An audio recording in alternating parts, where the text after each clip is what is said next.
Welcome to the official EFL podcast. This week we have an EFL stalwart, the man who led Coventry City to the playoff final last season and has seen the Sky Blues into 6th place this campaign. It's the quite superb Mark Robins. The fan base is incredible.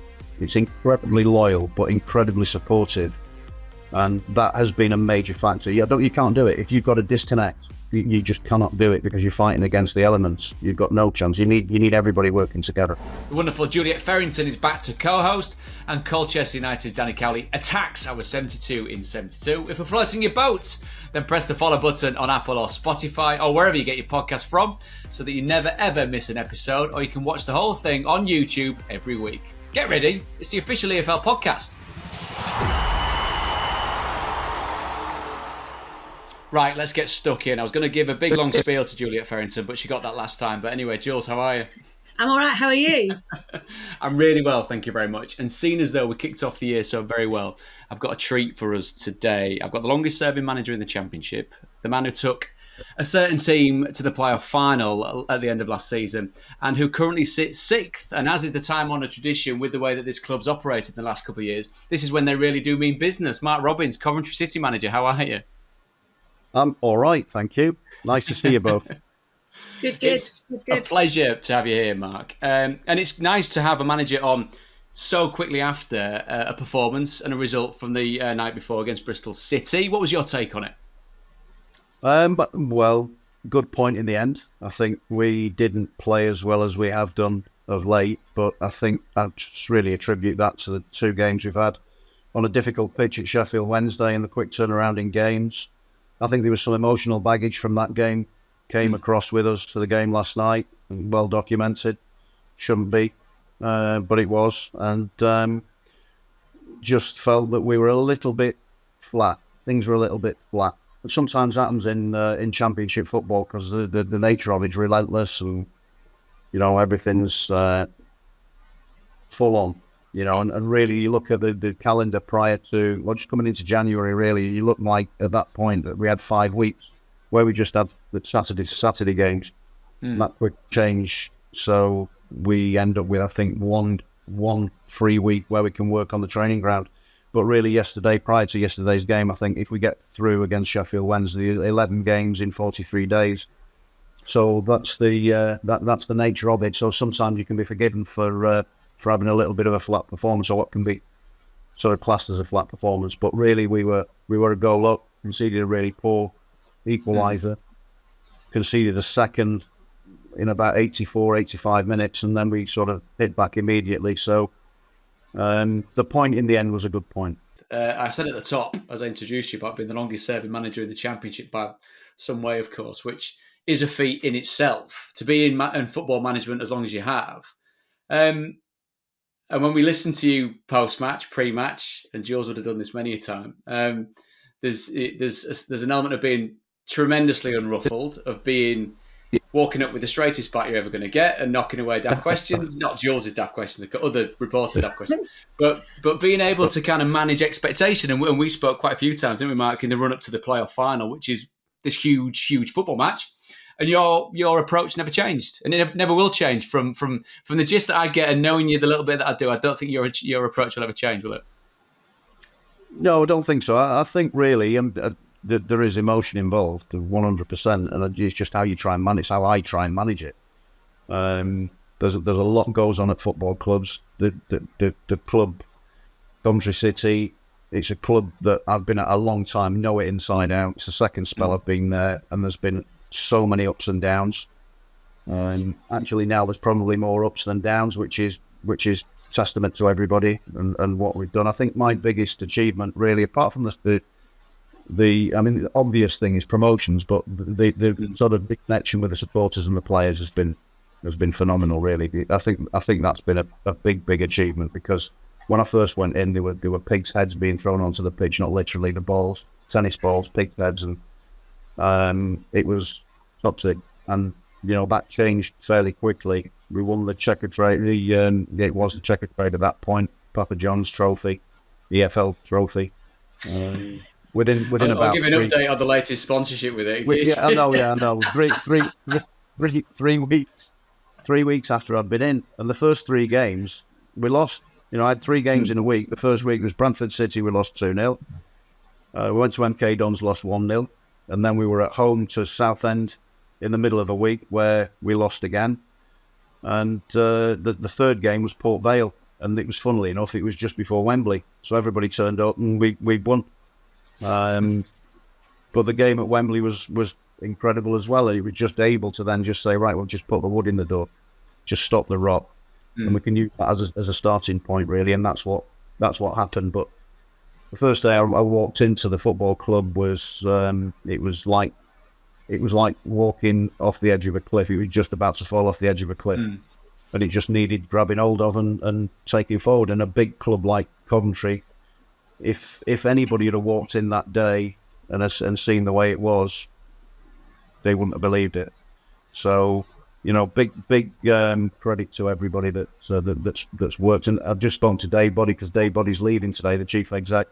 Okay. Who's been on the journey with us for those 7 years. When I came in, he was working in the commercial department with Tyne and Scope, and I'd spoken to, with that first day, I'd asked for a meeting with the owner, and I went down to London to meet with her, and I said I need a chief exec. And I didn't know Dave, really. I'd met him, but I didn't know him. I didn't know he'd been the chief executive before at Worcester and Newport County. And he became the chief exec and a close ally and a friend. And I think that he leaves today, which is sad, poignant day really for everybody. But wish him all the best, whatever he decides to do next, because he's been a big part of what's happened. Mark, I listened to a couple of interviews that you've done since you've been at Coventry, and you talk about the fact that no coaching badges can really set you up for what you experienced. And when Prutz mentioned about the emotions and everything that's involved in football management, it's more experience that you learn from that makes you the person that you are. I think, it makes the manager you are, that's for sure. I think your experiences shape you, don't they? And I think my first experience in football management was when I was at Rotherham, and was the youth team coach and reserve team coach, and Alan Nill was the manager who'd taken over from Mick Harford, who was there the year before. Mick unfortunately lost his job, then Nilly took over and lost his job, and they asked me to step in and take over, and there was a 10-point penalty just there. Yeah. And then on the back of that, the 10-point deduction, we were due to travel to Morecambe the day afterwards, and the players were all together. We were trying to work. The PFA wanted to come in and speak to the players immediately, which I allowed happen. Although I didn't have any say on it. Clubs in administration. Administrators been appointed, and the players were asked to sign wage deferrals at that point. So to try and then talk about tactics and how we're going to play, and travelling to Morecambe on the day from Rotherham, which is a long enough way anyway, we lost 5-1, and that was a baptism. And there were things that happened then where you've got a unit together who all signed the waivers. They all signed it apart from one. Went to see and the one player that didn't sign it was the one with value. We'd paid money for him. And I went to see the administrator, and I just said to him, "You've got to pay me salary. Whatever happens, pay me salary. We'll look to sell him," which is what happened. So we brought some money in that way, but it kept everybody together. You can't have somebody go in a different route and keep ruin the dressing room. Yeah, so I had to do that. I had no choice, and that was sort of a baptism. But that is something that it's just doing what you think is right for the team and for the club, and that's how I've always managed the teams. Always managed the clubs. Every decision I've made, I've tried to make it into the best interest of the football club and the person involved. Going off Jules' point there of you don't learn the bits that you learn potentially on the grass wherever you do your coaching badges doesn't necessarily give you the full picture of what managerial life is like. Do you have younger managers coming to you now asking for advice and kind of saying, well, I've got this situation, and you can kind of just sit back and stretch your arms and say, sit down, this is what happens, this is how you get through it? Is there anyone that's tapping your ear for it? People, when I speak to people, that they ask questions. If they're inquisitive enough, they want to learn. There's a new breed, isn't there, coming into the game, where clubs are starting to move away from managers and go to head coaches and with sporting directors. But the biggest thing for me is not the setup. If it's right for the club, if it's what they want to do, that's fine. It's just having that synergy between and that common ground between everybody and then moving forward in the same direction. Because as soon as you get somebody wanting with different ideas, and you've all got to be aligned, there's no, as soon as you become misaligned, there's a major problem coming. So I think that's the biggest thing. But yeah, there's managers, I speak to managers and coaches all the time, and they do talk about, what about this and what about that and what about football. But football clubs are totally different. They're totally unique. One, and you can't go into one and do the same thing. There'll be different nuances and different ideas and different history with football clubs as well. So that does have an impact. I think with ours, with Coventry City, the fan base is incredible. It's incredibly loyal, but incredibly supportive.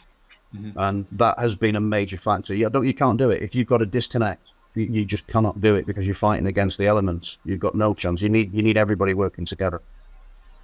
You obviously have a good time at Coventry. You've been there for so long, and a great love and a great connection with the fans, as you've just spoken about, and the actual city and everything else that goes with the community. How does it make you feel? Not that I don't know how much attention you sort of look at elsewhere in the EFL and other football clubs. I just wondered if I could get your thoughts on managers who were given 4 months, 5 months, 6 months, 7 months, and they're out. It's like a revolving door at quite a lot of clubs. Yeah.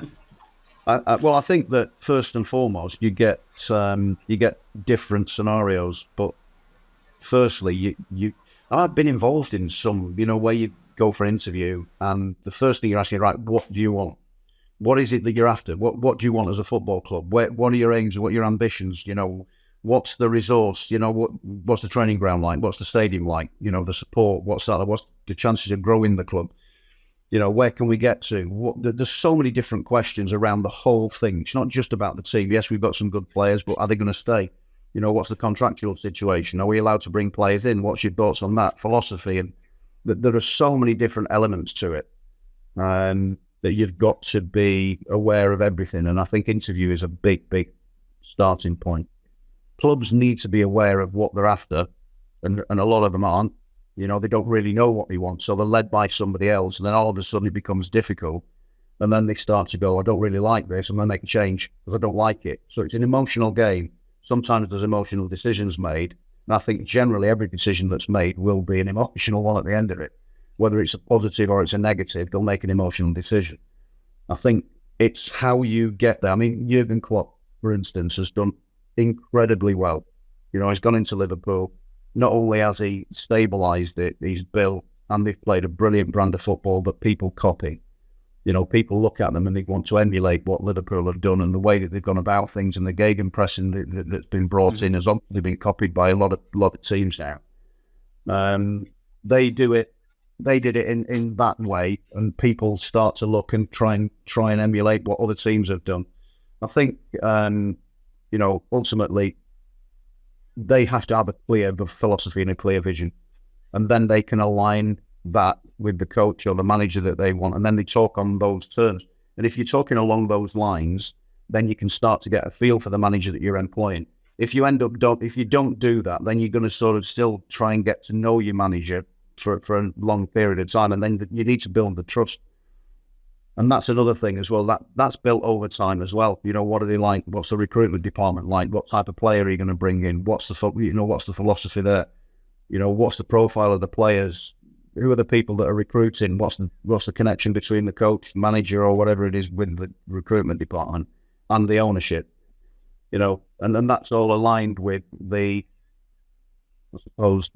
overall trajectory of the football club. I mean, we've got new ownership coming, and that changed from we needed to try and get better incrementally every year to we want playoffs 3 out of the next 5 years. Maxi's come out with a record to say that. That's fine, no problem. But we've got to still do that in a way that control. As soon as we come out of that control, and he'll do that by making sure that the cost, the overheads, the cost, the operating costs are within the rules. So that's what we have to do. But also, he's got to understand what the playing field that we're in. And this division this year, I think, is the hardest it's been. I think in terms of the football, because that's getting better all the time. You're getting good coaches in. They make good decisions in game. So you've got to be ready for that and try and make those changes. There's so much involved in the pre-match stuff.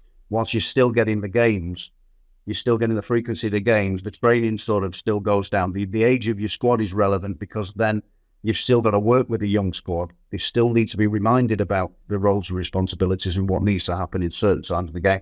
When you get experienced, as you know, you start to become comfortable in your own skin. You understand the game. When things move, you adjust.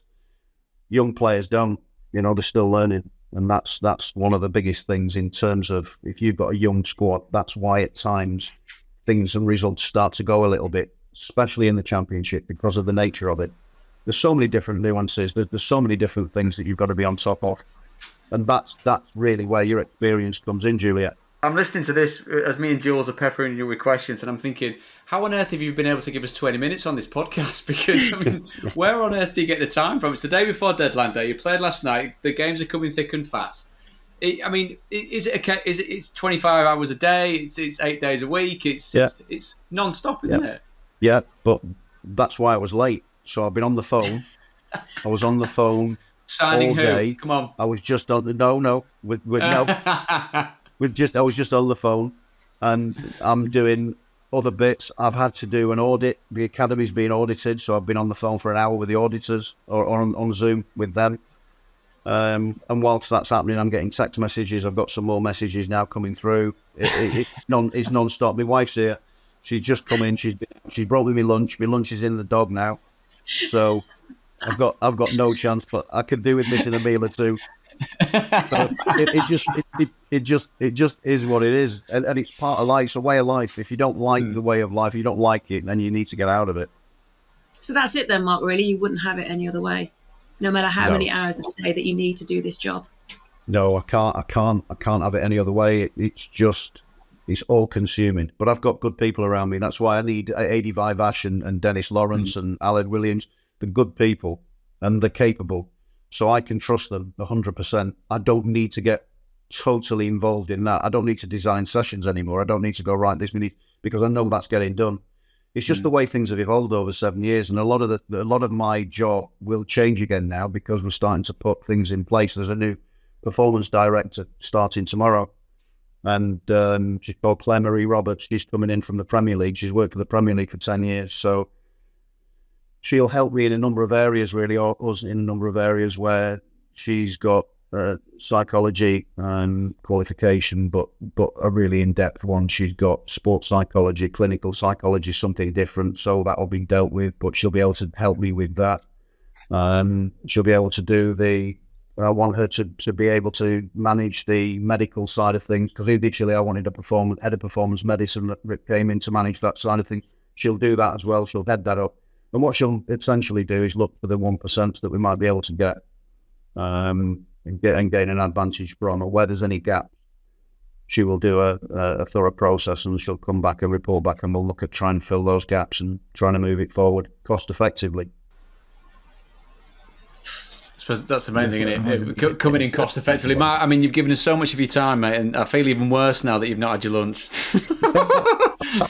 So what we're going to do is there's so much more we could be chatting about. I mean, currently 6th spot. The last couple of seasons, mate, it's been an absolute pleasure having seen you at that Checkatrade final. 70,000 fans were in Wembley that day. Vast majority, of course, were Coventry City fans. And seeing the place grow and build, and seeing that turnout at Wembley, of course, in May, and being just one spot kick away, just shows just that kind of the sliding doors moment. But once again, Sky Blues are coming back at it, and I'm not betting against you finishing very, very high up in this particular division. So thanks for your time, mate. We wish you all the very best. Very welcome. Thanks for having me. Thank you. Thanks, Juliet. Right, Thank you. Mark Robins, fantastic there. Longest ever manager in the Championship. I'm going to say that every time I talk about it because it's true. Juliet, you can have a little rest, because now on the official EFL podcast, it's the 72 in 72, and this week it's Colchester United's Danny Cowley.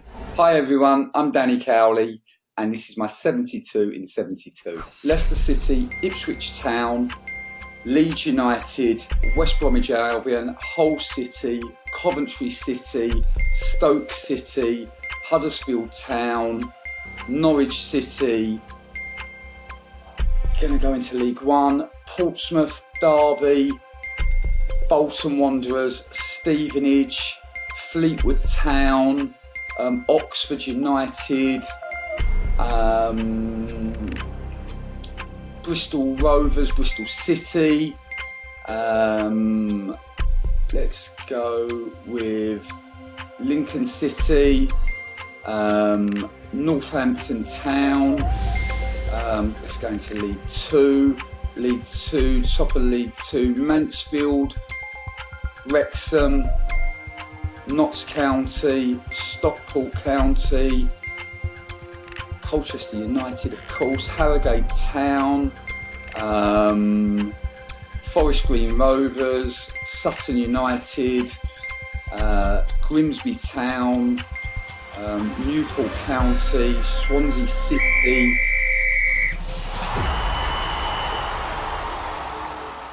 Danny Cowley there with a very, very respectable 30 on the 72 in 72. Matt Smith looks to be unassailable at the top, 38. I mean, he is universally known as the most nicest of footballers, or the nicest of footballers, to be grammatically correct, and also very brainy. So that really does fit. Richie Well in second, and then Danny Cowley sat there in third. The top five rounded out by Pete Wild and Wayne Rooney. Right, that was a very intriguing and eye-opening chat with Mark Robins. It was just nice that he'd forsaken his lunch to chat to me and you, wasn't it? Not enough hours in the day for Mark Robins, I don't think. Right, I've got from the kind of my angle of being someone who ran around for a living for a bit and then moving on and then doing this, which is lovely and fun and relaxing, and then former peers and colleagues and teammates of mine that have gone into it. I've just got so much respect for them. Yeah, I mean, yes, there'd be an outsider looking at this going, well, they're not, it's not life or death, they're not curing this, not curing that. But when you listen to what the slate is each and every day, I mean, they played last night, got a draw against Bristol City. You could tell he was a bit unhappy about a couple of the goals. But then back to it today, there's his chief execs moving on, they're bringing a director of performance in. It's just so kind of hell for leather. And the fact that they sat sixth, and there was a really intriguing bit that you picked up on, Jules, wasn't it, with regards to where Coventry City see themselves within the Championship? Yeah, and he talked about the targets that have been set and what he's been told, and it's playoffs. It's playoffs. They've got to be up there, and the pressure, I guess, that puts on him. But then you have to admire him for the way that he's gone around and made sense of what happened at the end of last season. Just missing out on the Premier League, the turnover of players, new players coming in, still trying to get used to what they want them to do. But he's got them in the position that they're in, and they look on course, unbeaten. I know that they drop points against Bristol City, but they remain unbeaten, and that just keeps that momentum going. He just has such a love for the city, the club, the community. He is Mr. Coventry, isn't he? And I can't imagine him longest serving manager there. I can't imagine him being anywhere else. He just seems to be the perfection. There you go, Mr. Perfect. He does, doesn't he? Fits the club, fits the city, and fits the narrative, really. And, I mean, the football that they played last season, coming into this season, the return of Callum O'Hare, obviously with Harmer and Victor Gyökeres moving on, shows just how good he is with these particular players. And speaking of good players, there was another game last night in the Championship. Leicester City, they won. They beat Swansea. Kiernan Dewsbury Hall on the score sheet again. A penalty that you possibly class as marginally favourable. But another win. I suppose the question, Jules, is if between now and tomorrow, recording this on Wednesday, the transfer window closes tomorrow, it's absolutely imperative that Kiernan Dewsbury Hall, their talisman, is still there amid huge speculation from Brighton. And given Brighton's result against Luton, maybe that 30 million quid turns into 35, maybe 40. Yeah, but maybe the price tag is there for a reason, in the sense that, do they really have to sell him at this moment in time? And do they want to sell him at this moment in time? When you look at Leicester and the huge advantage that they have at the top of the Championship, the top of the EFL, him being a key part of that. But also, you would think with this run and this momentum and where they are at the moment, that they will get a second chance of the Premier League coming up. And that's his boyhood club, and you assume that he would want to have another opportunity to play in the Premier League with Leicester City. So I can see why they've put that price on him because it would maybe say, because we don't know what's going to happen, it would maybe say that we're not going to be prepared to take anything less. And it kind of puts those other clubs who are interested, just sort of pushes them away for the time being. But also with Leicester, it's interesting because there is a group of fans who don't seem to like what they're seeing all the time. There has been criticism. This is the one that was boxing my brain before. Talk me through it. Reason with me. Tell me why. Well, I can't really reason with it. I can only tell you what that I'm hearing and what I'm seeing is that they think it's, we all see teams and we all see performances that, are a little boring sometimes. That's what happens with football. I don't get it. They've won 26 out of 34. What is there to be unhappy about? Mm. And obviously the other side of that is as well, a change of manager occurs, things don't happen well, and then you are in the Championship for 1, 2, 3, 4, 5 seasons longer than you would hope to be. And financially, as we've seen, imperative that these big clubs with big wage bills, big turnovers get relatively straight back into that. Obviously, the one outlier with that is Ipswich Town and how well they're doing. I'm going to cast our eyes a bit further down to the more squeaky bum end of the Championship. We saw QPR take on Huddersfield at the weekend, labelled before the game as a must-win. That didn't become a must-win for Huddersfield, even though it was a very late equaliser from QPR, which means that Darren Moore moves on. John Worthington, head of the academy there, steps in to take over as caretaker for the foreseeable. What did you make of the decision? What do you think comes next? And what's your thoughts in general on the way that Huddersfield's hierarchy are going about managing expectation at that end of the table? There's been a constant change of management. There's been changes at board level as well. I actually thought Darren Moore would be a good fit, but he's only managed to survive there 4 months, although the record wasn't great, only winning 3 in 23 games. So I suppose it didn't come as a shock. And maybe, if you take it on performances and results, that would suggest that he did deserve to go in the end. But what I find he didn't deserve is just this online criticism, which we've touched on with Mark briefly, and we're seeing it's a constant now in our lives, social media. But it's the criticism of it, and the criticism of him, it can be it's disrespectful, it can dehumanize, it can destroy, it can demean you as a person. So I don't think at all that he deserved that. And I think that we also saw the external pressure from the fans, but we also got a glimpse into the internal pressure that he was under as well. When the club chairman gets involved by saying it's a must-win game, and against Queen's Park Rangers, he almost got those 3 points had it not been for that late equaliser. And ultimately, when you see that pressure and it's made public, then it was obvious what was going to happen after that performance and result at the weekend. Intrigued to see who's going to go in there. There's a lot of decent managers that are floating around potentially to take up. I think early front runners, Paul Heckingbottom, Gary Rowett. It's almost getting to the stage of early Feb, a bit later on in Feb, when someone like Neil Warnock would fit. But we saw that last season. Going back again to once again save the club and do the Great Escape. I did a game at Huddersfield last season, and when he was there, and I can't remember what game it was, but he'd won it by in only a way that Neil Warnock could. And obviously that led to them, that particular result led to them staying up. But on that particular day, the playlist was all 90s music.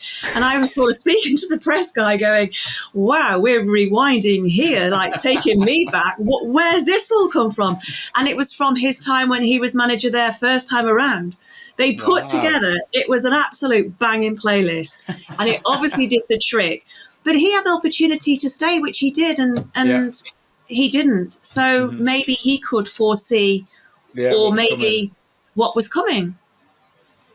Intriguing to see if any of those players actually had heard the songs that were on his playlist, given the fact that they're all really young now. And it still blows my mind you're talking to people that were born either in the late 90s or in this particular century, which makes me feel very old, Jules. They probably didn't even know any of the track. It's like when you're a kid and you're watching your parents boogieing down, you go, this is horrible. I can never unsee this. Right, that's the bottom end of the Championship.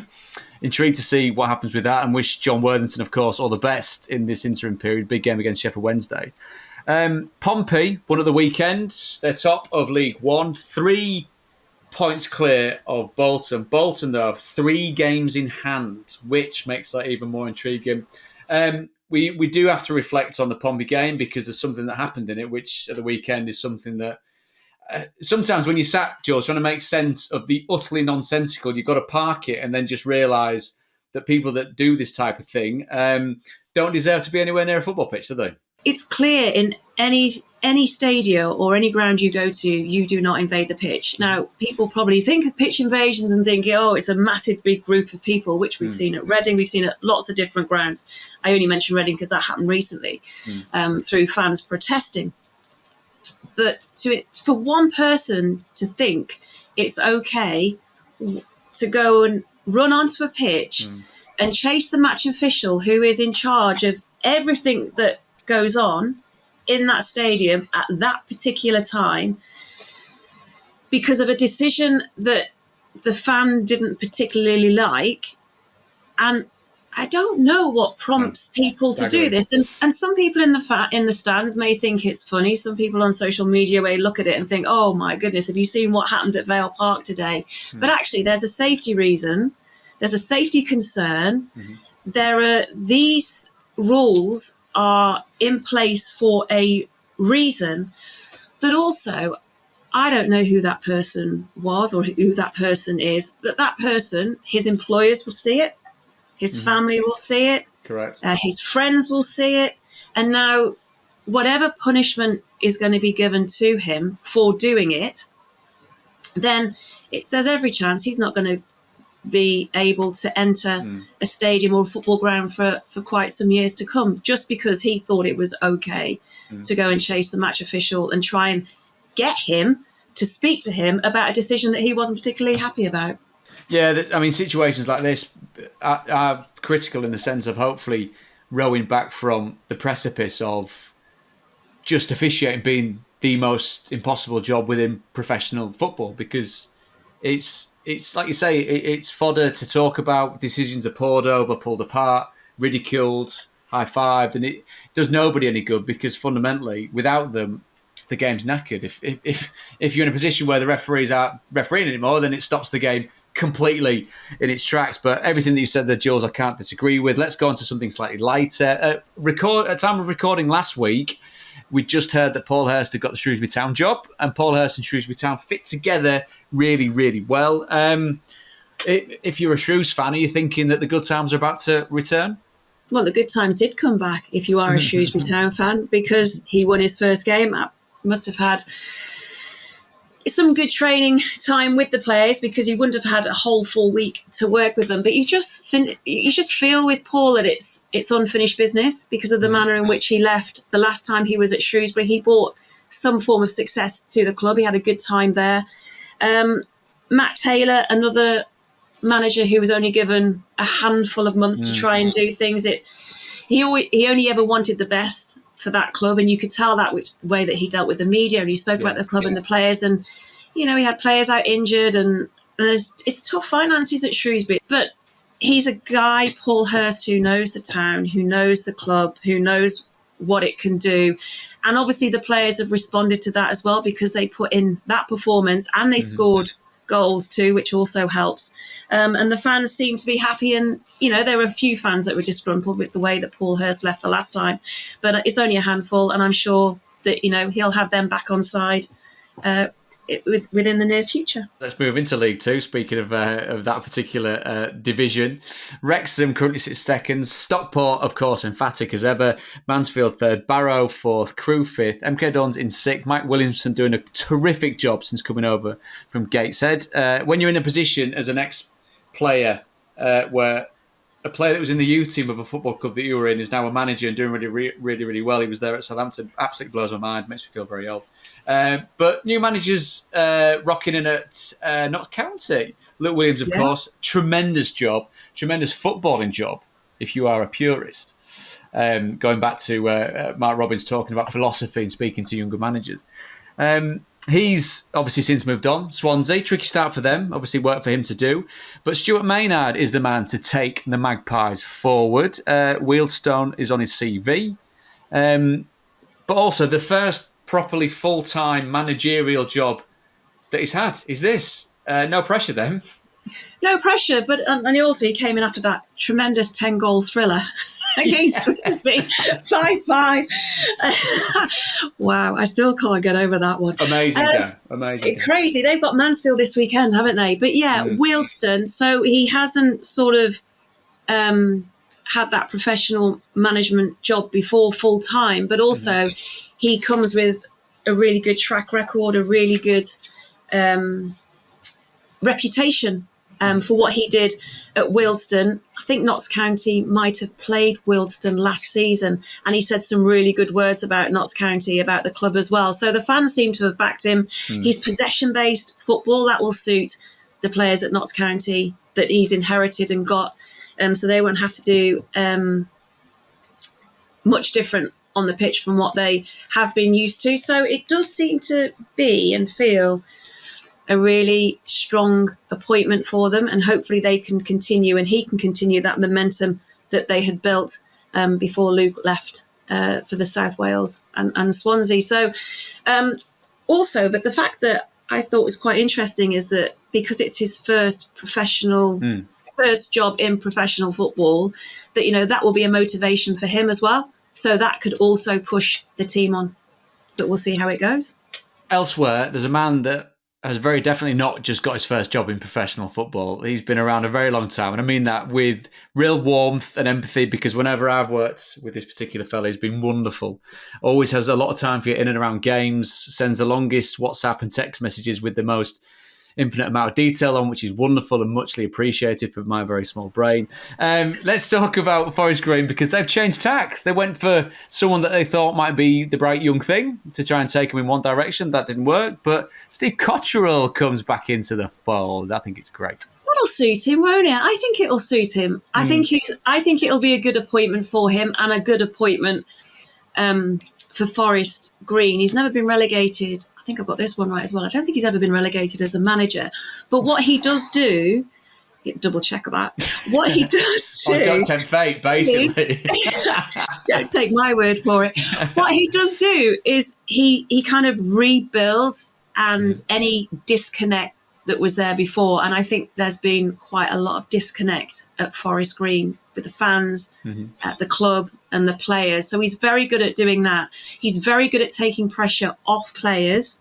So he will protect them. A little bit like we talked about Carl Robinson at Salford when he went in just a couple of weeks ago. He's very good at that. He's very calm, as you mentioned. I think Forest Green will be all right with Steve Cotterill in charge. I just think he has that experience. He deals with pressure well.